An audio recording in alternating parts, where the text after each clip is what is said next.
Regarding the question, what are the challenges facing our industry today?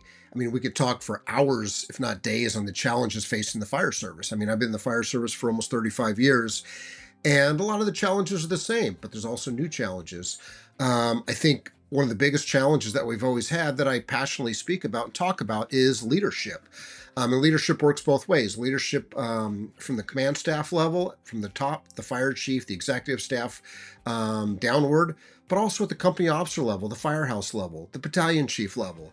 Everyone's got to be on the same page to make sure that the problems are getting solved when the bell goes off and we're doing what the community expects us to be here for.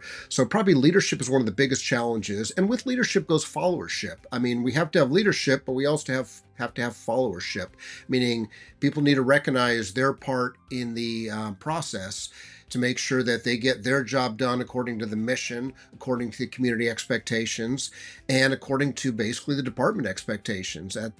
So I think leadership and followership are probably two of the biggest issues facing the world, but also the fire service today. Regarding the challenge of leadership and also followership in today's fire service, my session titled Courage Under Fire Leadership, and I title it Courage Under Fire Leadership because I think it takes courage to be a leader today of any rank in any type of department, heck, a leader in any part of the world today. It takes courage. And that's why I titled my session Courage Under Fire Leadership, which is based on my book from Fire Engineering Books and Videos titled the same name, Courage Under Fire Leadership. So what I plan to talk about is some time-tested leadership traits, time-tested followership traits, as well as some new things that have come in maybe since the last FDIC, situations that have affected the fire service in a good way, but also maybe a not so good way.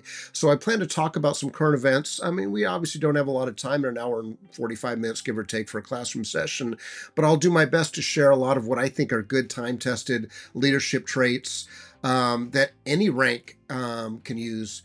And I think that's the challenge about leadership is a lot of people think that leadership is just a chief officer thing, a company officer thing. Leadership starts with the newest, brand new firefighter. And whether you plan to promote or not doesn't matter. Everyone is a leader, regardless of rank, regardless of size of department, regardless of type of department.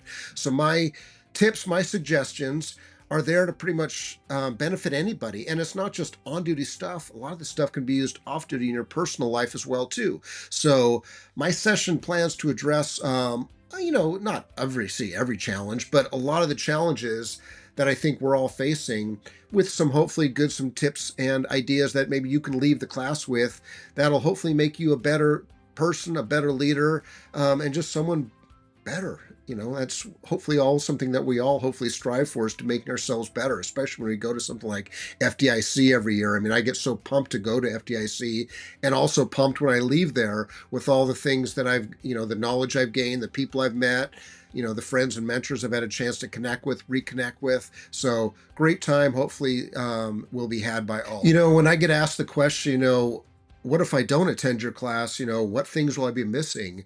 That's the challenging part about FDIC. I mean, there are so many good classes to pick from at any given time. I mean, multiple great classes. And I think that's the challenge.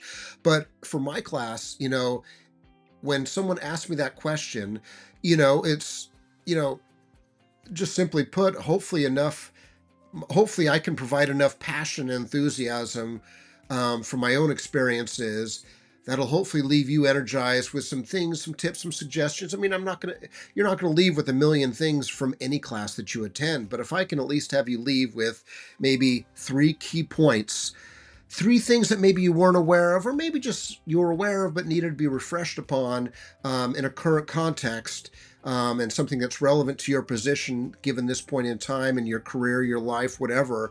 If I can have you walk away with at least 3 key things, I've done my job.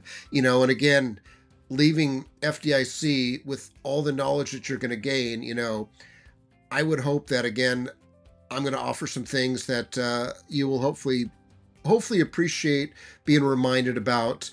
And that's, hopefully what we can leave with. And if nothing else, it'd be nice to put a face to a name and get a chance to meet everyone. So I look forward to hopefully seeing you at FDIC this coming April. It's going to be another awesome Super Bowl of events.